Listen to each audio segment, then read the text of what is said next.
इस जल के स्रोत को रोक पाएगा वही वास्तव में महान कहलाएगा और इस चरण का विजेता भी।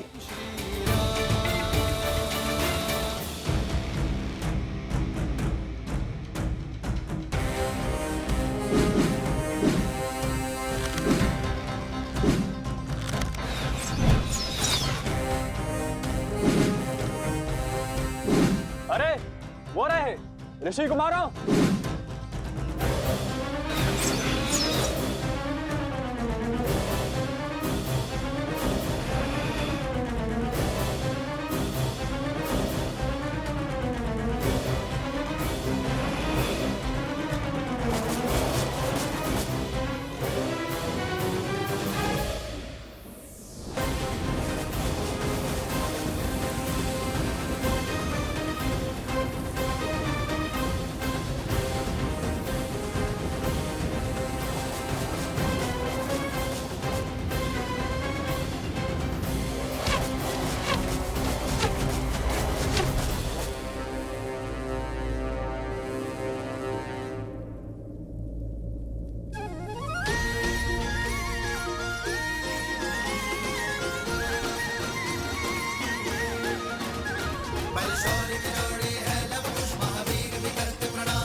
अद्भुत अद्भुत क्षमता है इन बालकों में, और वो भी ऋषि कुमार। इस आयु में ऐसे धनुर्विद्या का प्रदर्शन तो राजकुमारों के भी बस की बात नहीं है। इनकी प्रतिभा अतुल्य है महाराज।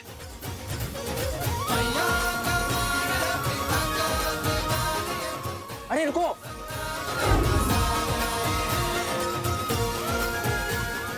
रोको। सैनिक भी इन्हें खोज नहीं पाए हैं महाराज। ये दोनों बालक असाधारण प्रतीत हो रहे हैं। आपने तो इनका पराक्रम निकट से देखा है, किंतु अब मुझे उन्हें प्रतियोगिता के अंतिम चरण को जीतते हुए निकट से देखने की इच्छा हो रही है। मैं स्वयं उन्हें खोजने की इच्छा रखता हूं। अवश्य, मैं भी आपके साथ चलता हूं। आपका ये अतिथियों को छोड़कर जाना उचित नहीं होगा। आप यही रहिए। मेरे स्थान पर मेरा हनुमान उपस्थित रहेगा। जैसे प्रभु की इच्छा।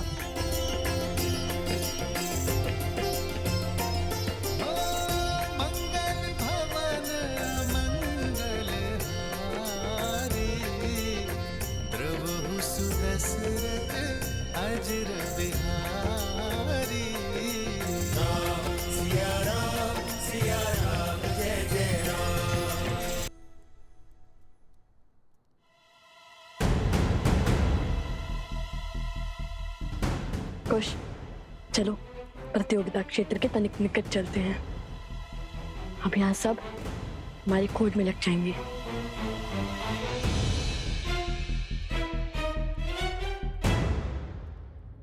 अद्भुत धनुर्विद्या का प्रमाण देते हुए हमारे गुप्त प्रतियोगी ने दूसरा चरण जीत लिया है, और इसी के साथ हम आ पहुंचे हैं इस स्पर्धा के आखिरी चरण में। अब देखना यह है कि इस अंतिम चरण में वो हमारे समक्ष आते हैं या नहीं। तो ध्यान से सुनो, इस चरण में महाराज जनक का अश्व, जिसे आसपास के सभी 12 राज्यों में सबसे तीव्र होने का गौरव प्राप्त है, उसे बिना क्षति पहुंचाए रोक पाएगा वो होगा प्रतिस्पर्धा का विजेता।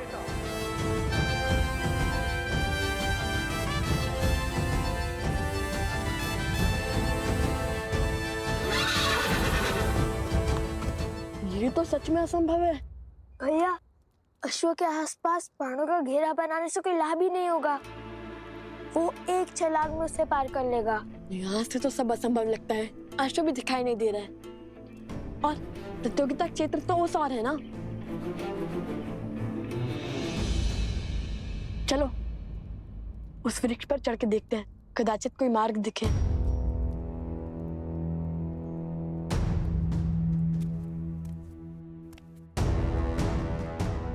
सैनिक आ रहे, धनुष छुपा। ये लो।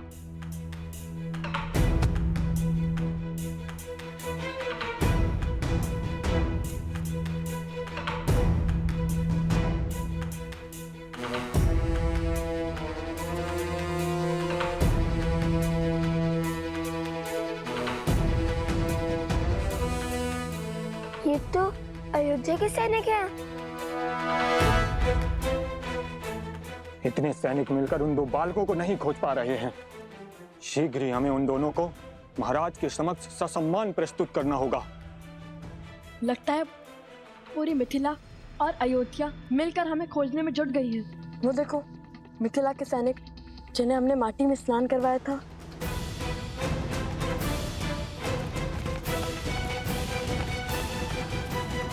ये अकस्मात रुक क्यों गए? लगता है राजघराने से कोई आ रहा है।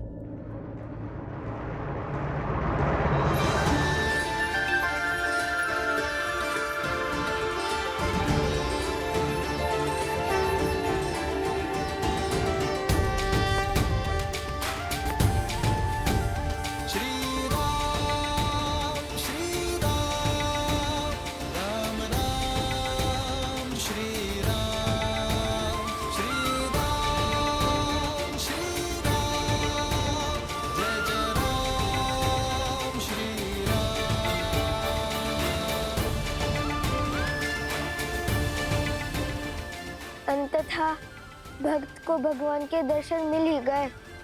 हमारे आराध्य, हमारे भगवान बिल्कुल वैसे ही जैसे सीता मैया ने विभीषण जी को बताया था। श्री रामचंद्र कृपालो भज मन हरण भव भय दारुणम। नवकंज लोचन कंज मुख कर पदकंजारुणम। कंदर्प अगणित अमित छवि नवनील नीरज सुंदरम। पटपीत मानहु तडित रुचि शुचि नौमि जनक सुतावरम।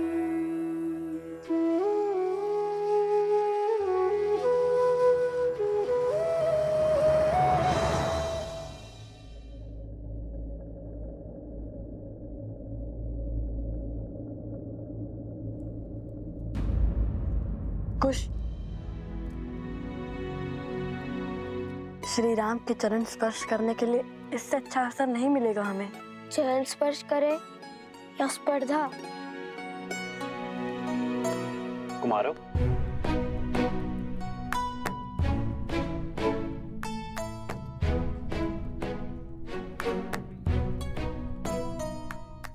आभास होता है ये भार बहुत अधिक है। लाइए मैं सहायता कर देता हूँ। नहीं नहीं नहीं, हम स्वयं ले जाएंगे। प्रतिदिन का कार्य है भद्र। आप दोनों बड़े परिश्रमी प्रतीत होते हैं। हमारी माता ने सिखाया है कि अपना कार्य सदा स्वयं करना, किसी की सहायता न लेना। बड़ी अच्छी सीख दी है कि तो मुझे आप दोनों की सहायता चाहिए कुमारों। कि आपने हाथों में धनुष लिए दो ऋषि कुमारों को देखा है? केश भी लंबे हैं उनके। हाँ हाँ, उस ओर गए वो दोनों ऋषि कुमार।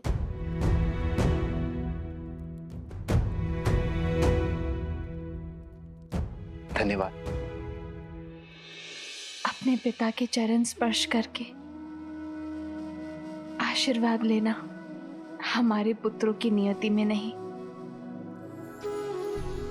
किंतु ये पुष्प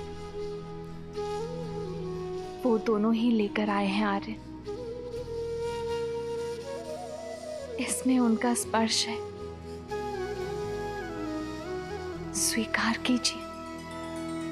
सिया राम, सिया राम, सिया राम, सिया राम, सिया राम, सिया राम, सिया राम, सिया राम। हमें आशीर्वाद देते जाइए श्री राम।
प्रसन्न रहो,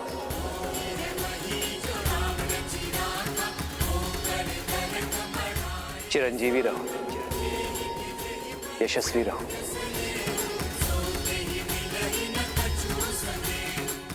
ये कैसा अद्भुत आभास है। अब तक जिस मन को चिंता घेरी हुई थी, अब वो अचानक आनंदमय कैसे हो गया। कैसा शुभ संकेत है ये।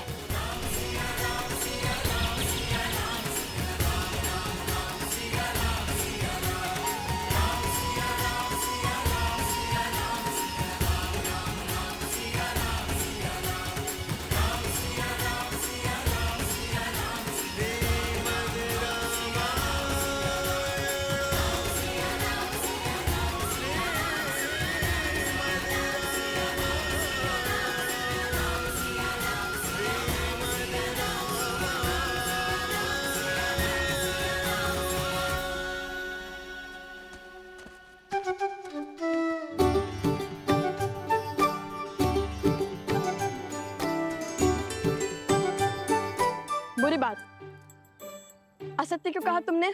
हम तो यही हैं। सत्य और मैंने तो केवल इतना ही कहा था कि वो दो ऋषि कुमार उस ओर से आए थे और हम भी तो उसी ओर से आए, तो हम भी थे ना उसी ओर से। सत्य को तर्क में मत उलझाओ खुश। श्री राम से असत्य कहा है तुमने। प्रतियोगिता जीतने के बाद जब हम प्रभु श्री राम से मिलेंगे तो हमें उनसे क्षमा मांगनी होगी, समझे तुम? समझ गया भ्राता श्री। अब चलिए, वहाँ कोई सैनिक नहीं है।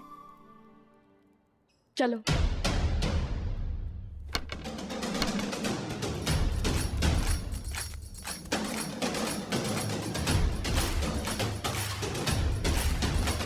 भैया, अब तो अंतिम स्पर्धा बची है, उसके बाद छुपने छुपाने के खेल से मुक्ति मिल जाएगी।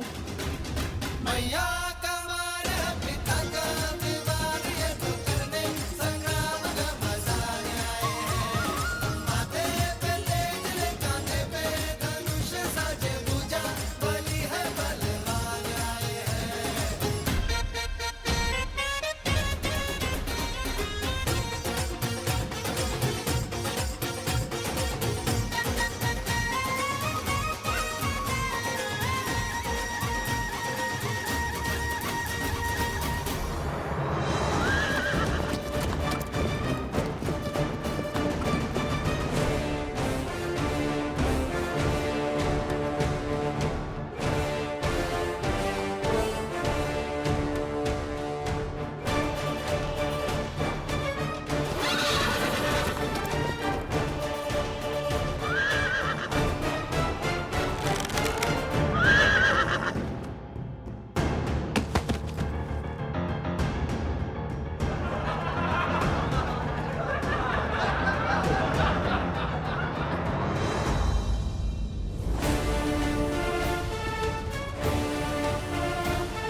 सावधान, अश्व को क्षति नहीं पहुंचनी चाहिए।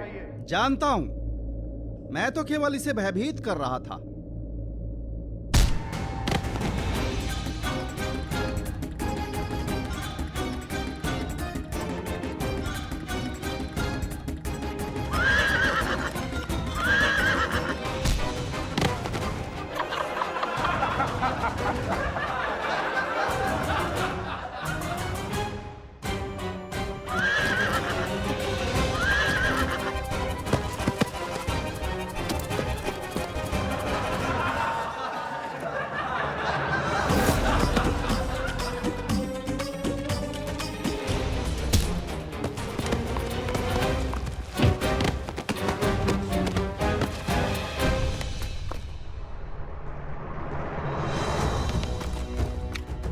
अश्व प्रतियोगिता के स्थल से बाहर निकल चुका है भैया।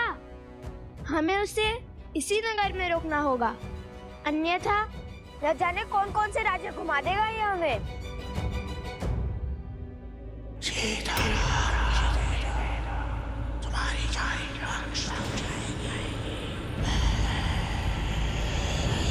ये किस राक्षसी शक्ति का आभास हुआ मुझे?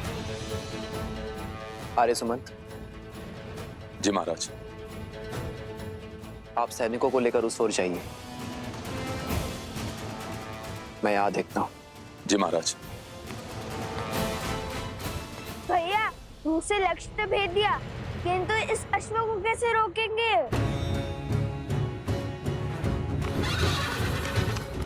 श्री राम से क्षण भर की भेंट भी जन्मों के संकट टाल देती है। तुम देखना, उनके दर्शन का लाभ अवश्य मिलेगा हमें। किंतु उन्होंने तो कभी कोई अश्व नहीं रोका था। रोका था क्या?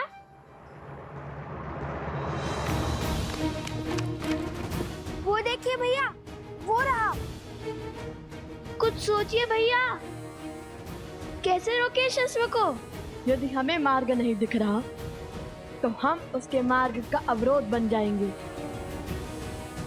सज्जो कुछ फिर विचार कर लीजिए भैया, मुझे तो ये बड़ा क्रोधित लग रहा है।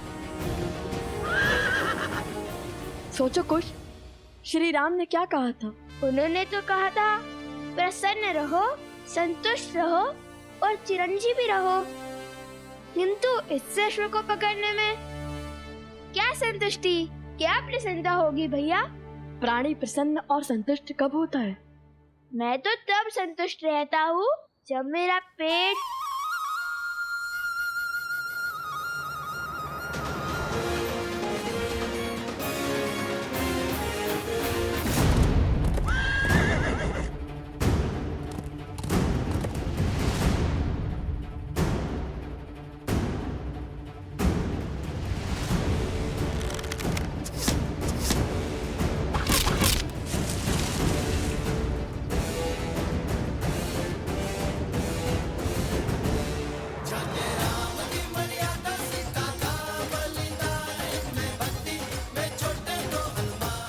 प्राणी तब संतुष्ट होता है जब उसका पेट भरता है।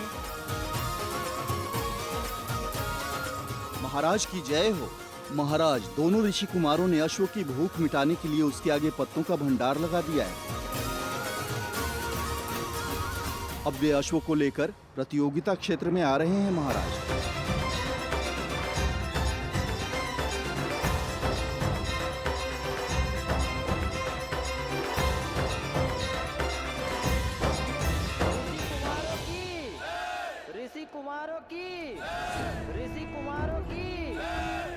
लगता है तुम्हारे मित्र स्पर्धा जीत गए हैं। समय आ गया है जब उस प्रतियोगिता क्षेत्र में उन्हें पुरस्कार मिल रहा होगा। तब पूरे नगर के समक्ष तुम्हें उन्हें जीवन का सबसे बड़ा आघात देना होगा।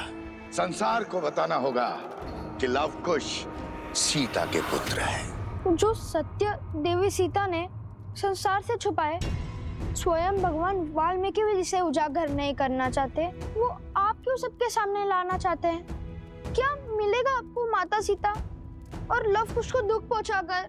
जिज्ञासा, ये सत्य जब सामने आएगा तो संसार में विविध प्रकार के विचारों का जन्म होगा। कोई राम से इसलिए घृणा करेगा क्योंकि उसने अपनी गर्भवती पत्नी का त्याग किया। कोई सीता पर संदेह करेगा। मैं कुछ नहीं कहूंगा, चाहे तो आप मेरे सर के टुकड़े टुकड़े कर दे। लगता है मुझे अपनी मायावी शक्तियों से ही तुमसे अपनी बात मनवानी पड़ेगी।